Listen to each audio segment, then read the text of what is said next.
Good evening, guys. Welcome to Coaching Conversations with Jamie and Jess. I am Jamie Martin of The Natural Healing Coach.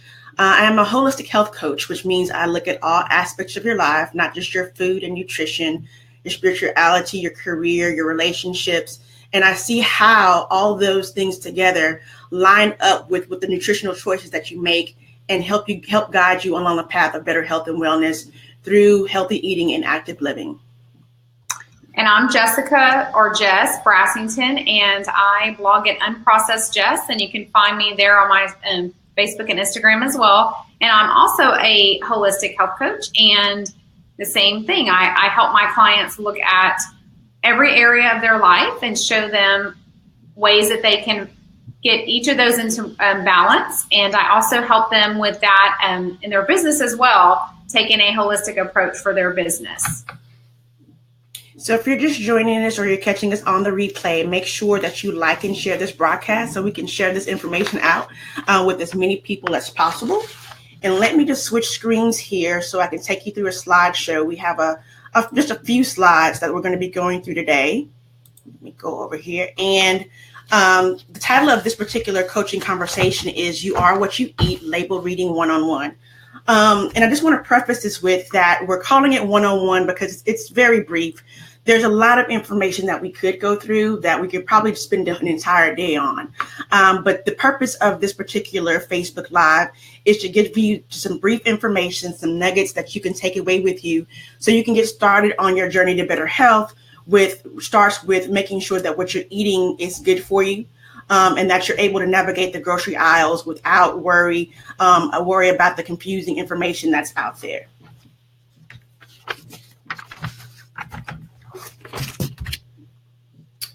So the first thing to look at on a nutrition label, for me, it's the ingredients list, hands down. It didn't used to be this way for me. I used to be the person that was always concerned about the calories, the fat intake, the carbs. But when I did that and I didn't look at the nutrition label, I was putting all kind of chemicals. Oh, I'm getting some feedback. I was putting all kind of chemicals into my body that it greatly impacted my health. For example, it was the craze where we had those 100 calorie packs, and I was doing Weight Watchers. And so I was always interested in getting the 100 calorie packs and not really focus on nutrition and eating whole foods.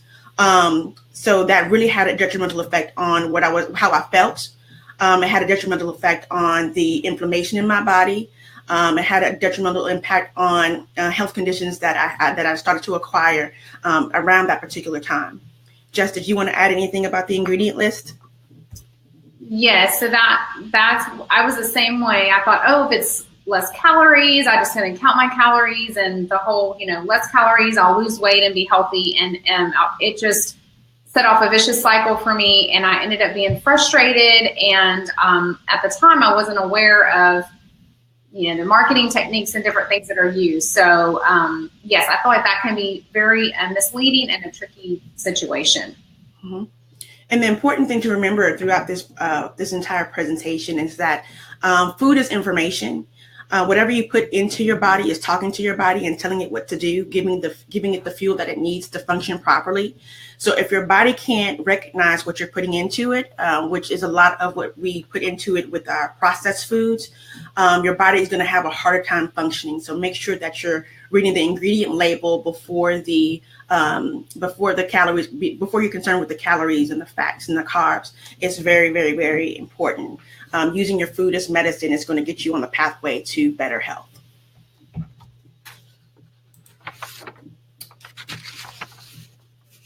And then go ahead.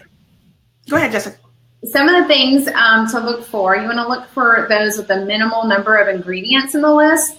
And this is something that helped me when I first started my health journey. I discovered what GMOs were. I was horrified, and I started reading labels.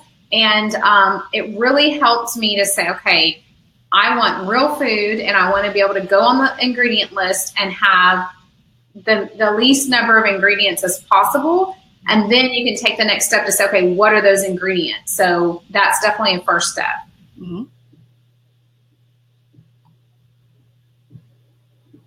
I'm going to go on to the next slide. So Jess talked about ingredients. So we wanted just to give you a short list, depending on what you consider short, of things that you should look for and that are controversial ingredients that are mostly in processed foods. So these are the most pervasive and detrimental additives and substances commonly found in processed foods. And like, again, I could say I can have an entire presentation just on these alone. Some of these are common, like the artificial sweeteners, the caffeine, the artificial color, and the refined sugar. Some of you may be more familiar now because there's labeling on a lot of the packages now about no GMOs. More people know about MSG. But you might not know about, butylated hydroxyanisole. So those things may be written out on the back of the list, back of the nutrition ingredient list, and you might not know what they were. So the rule of thumb is if you don't know what it is, don't eat it, right? Also, pesticides. Those are normally found in your conventional foods, whether they be processed or they be whole foods. So if it's not organic, it's likely to have pesticides on it, which is, technically a controversial ingredient as well. So we just want to make sure that we're aware that these types of ingredients in our foods are detrimental to our health. And if we see that on the back of the label, that's something we should stray away from. And something real quick I wanted to add, Jamie, on the pesticides. I know, once again, when I first discovered this, and I was petrified to even go to the store because I felt like I was poisoning my family, and I didn't know where to start. I found something called the Dirty Dozen, and basically you can look that up online. It's a list of the 12 foods, a dozen of the foods that have the highest concentration of pesticides, and that's a great place to start if you're not ready to start saying replace organic with everything. Start with the Dirty Dozen, but then there's also something called the Clean 15. And those are the 15 that have, the least amount of pesticides. So that might be a good starting point and I know the EWG site has that as well as some others, but that might be a good starting point if you're wanting to look into pesticides and start avoiding those. Yeah, and the EWG is the Environmental Working Group, right, Jess? Yes. Just in case they didn't know what that was. Yes. So I'm going to go on to the next slide. And again, this is a brief slide that Jess and I were discussing earlier. Everyone pretty much knows, or we're assuming that everyone pretty much knows, that they should watch their serving sizes, the calorie, the fat, the cholesterol, sodium, fiber, and sugar. Ideally serving a food with low in fat, cholesterol and sodium, and high in fiber.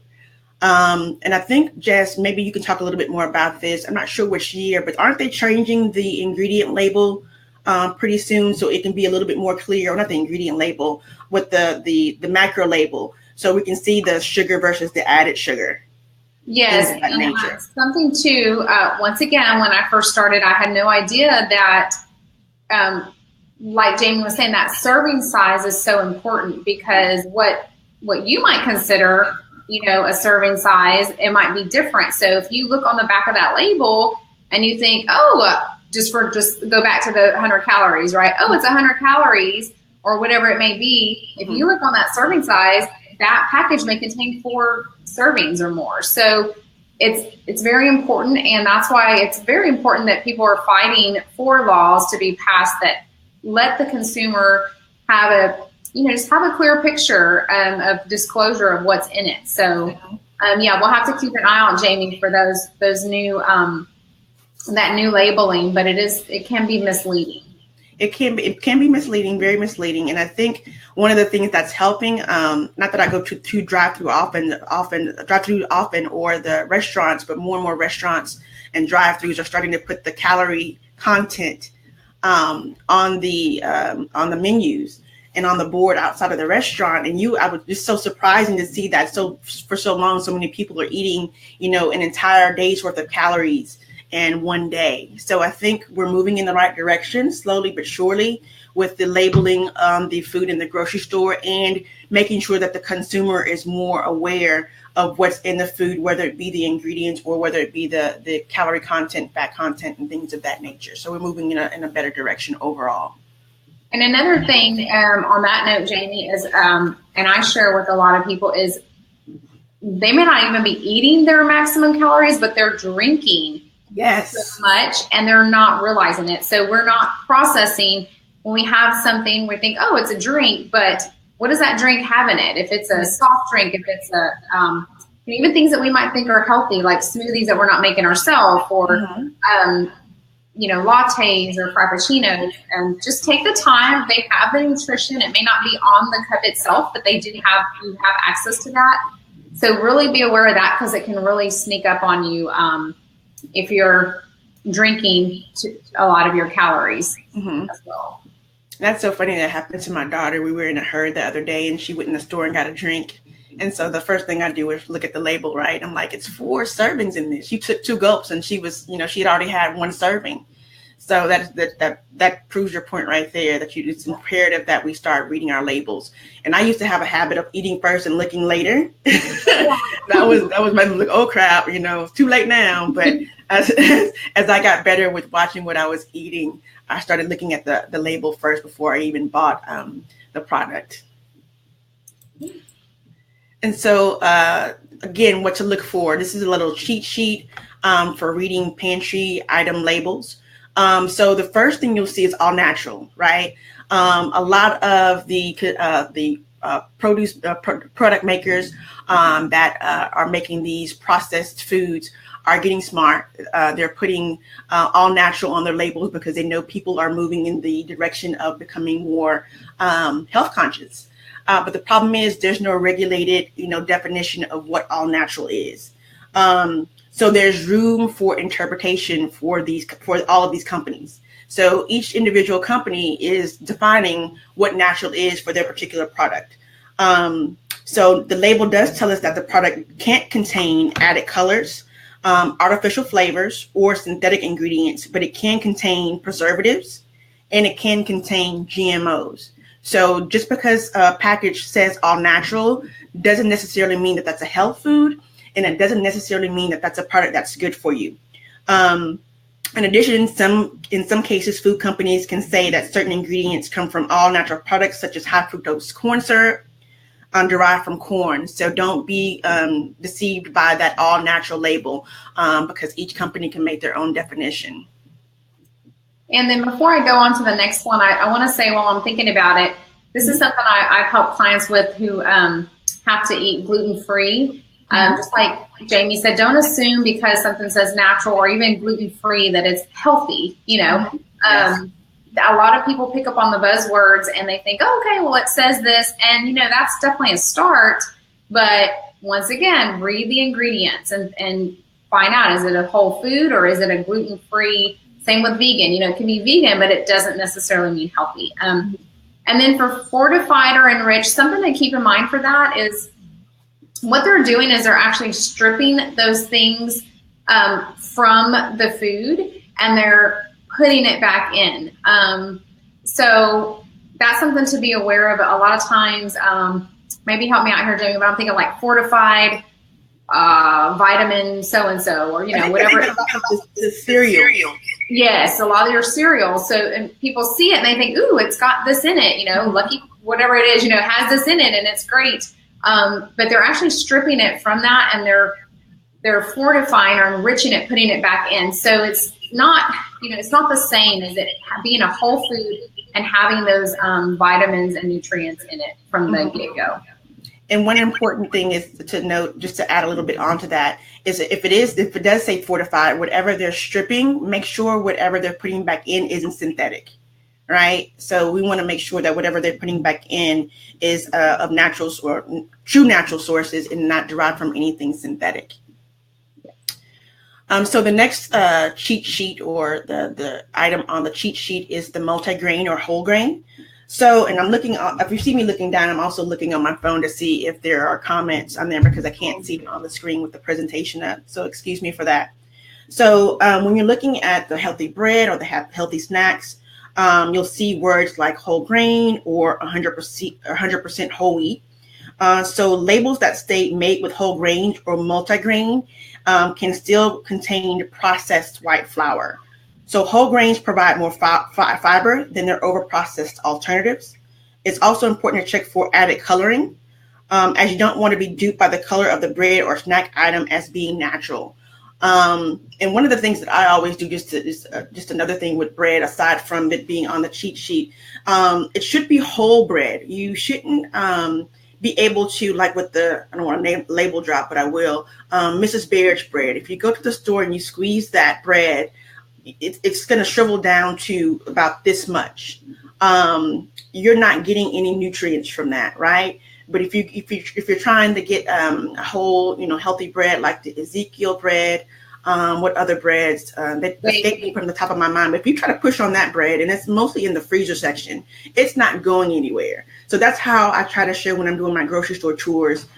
Make sure that what you're getting is what you're paying for is really what you're getting. And a lot of times with the processed white flour bread, there's no nutritional value in it at all, or minimal nutritional value in it.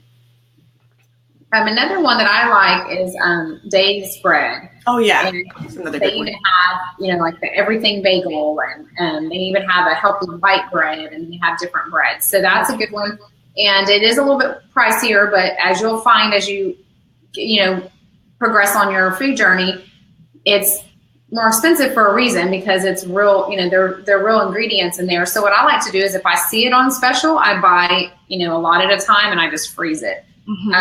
And you'll notice since it's real bread, it will go bad.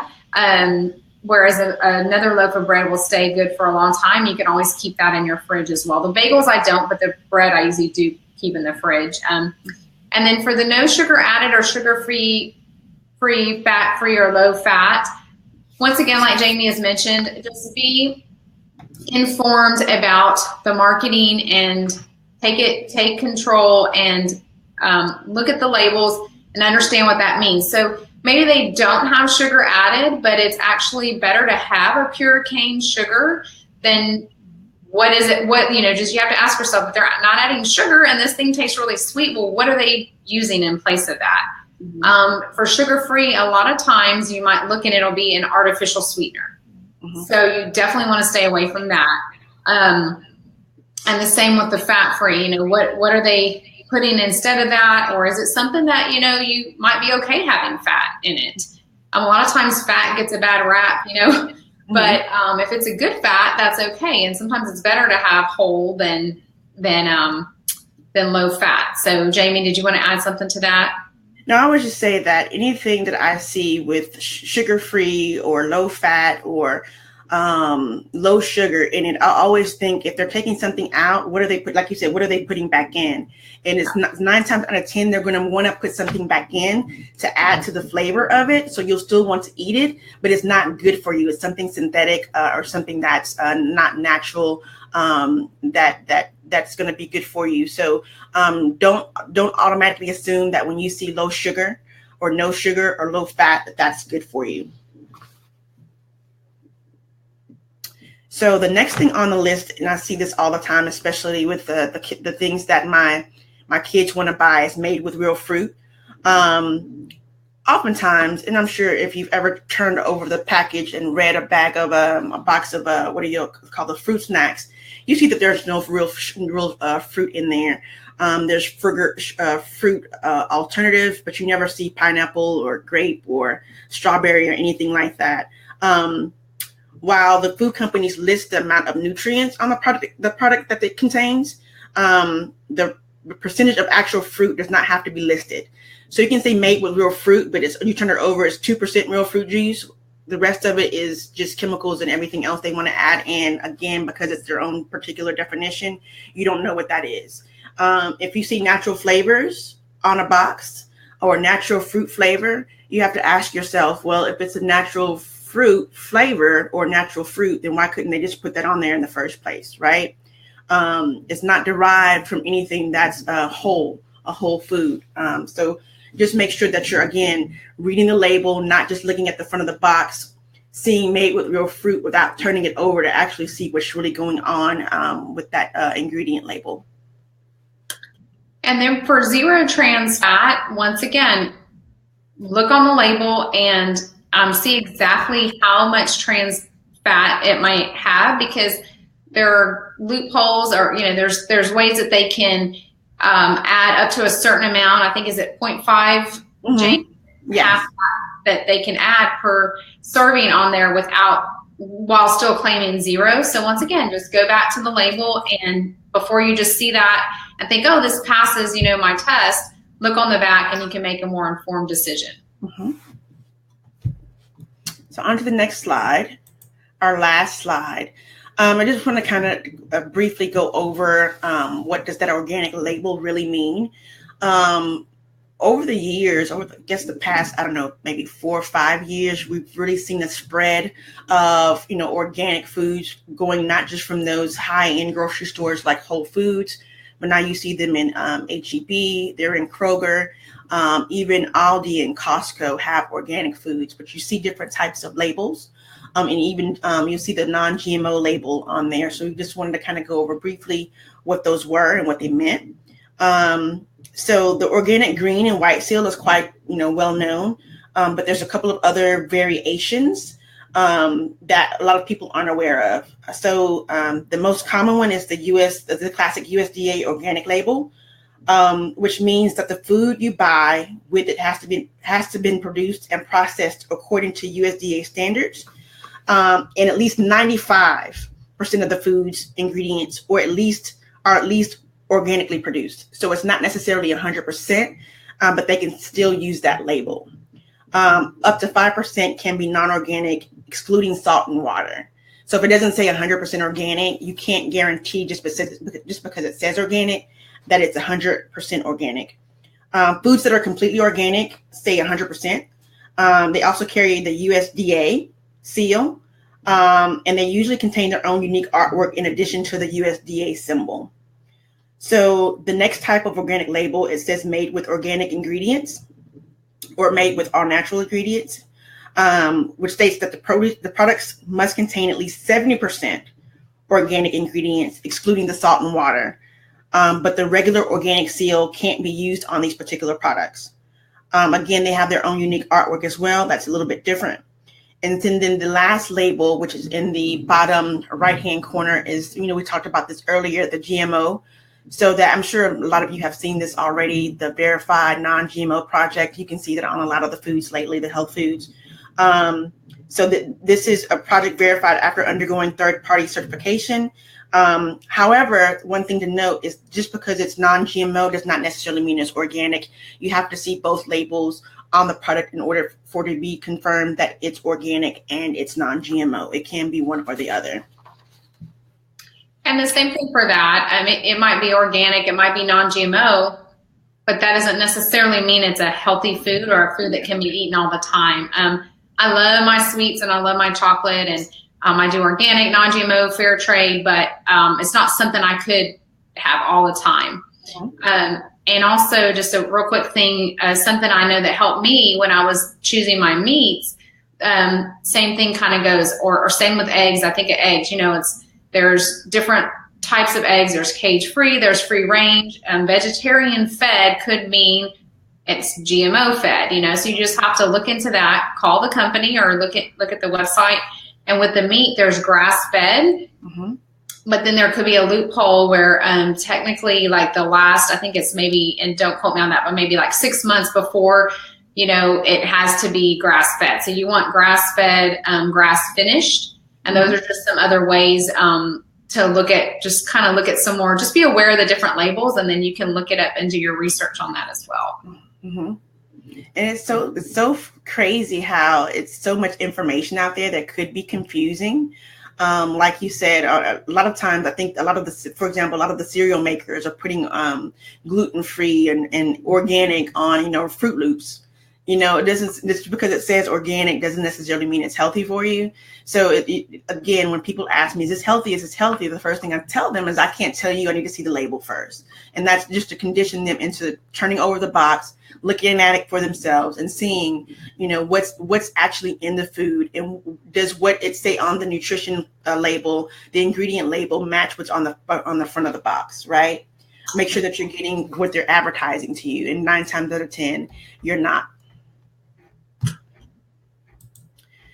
So I just wanted to mention, there's, like I said at the beginning of this live broadcast, this presentation, this live could have gone on for hours. We could have had an entire day workshop on it. There's so much information out there, and we just wanted to give you just a little bit so that you can have, information to guide you on the way to decipher all of the information that's out there. So I myself, I do a local grocery store tour, which takes a couple of hours, if not more. It could go longer, but we try to keep it at 2 hours just to give you more information. We go aisle by aisle, section by section, turning over some of the myths that you may have heard about what's healthy and what's not. So if you want more information about that, I have the web address for more information on the screen. Jess is also available for information. UnProcessedJess, she has a plethora of information on her blogs and on her website, on her Instagram page. So make sure you check her out as well. Jess, did you have anything that you wanted to add? Nope, I think that's a great start. Just start, like they say with a lot of things, consumer beware. So just know that you have to be your own, you're your best advocate, and you need to take that initiative to read what's in the on the ingredients, and that's a great start. And then just eating whole foods, as much foods that don't even need a label, because you see something, you see an orange, it's an orange. Getting a lot of those foods into your daily meals is a great start as well. Awesome. Well, on that note, thank you. We appreciate you tuning in to Coaching Conversations with Jamie and Jess. Again, if you're catching this on the replay, make sure you're sharing it out so we can get the word out to as many people as possible on how to live an unprocessed, natural, healthy eating, active living life. Thank you, guys. See you soon. Bye. Bye.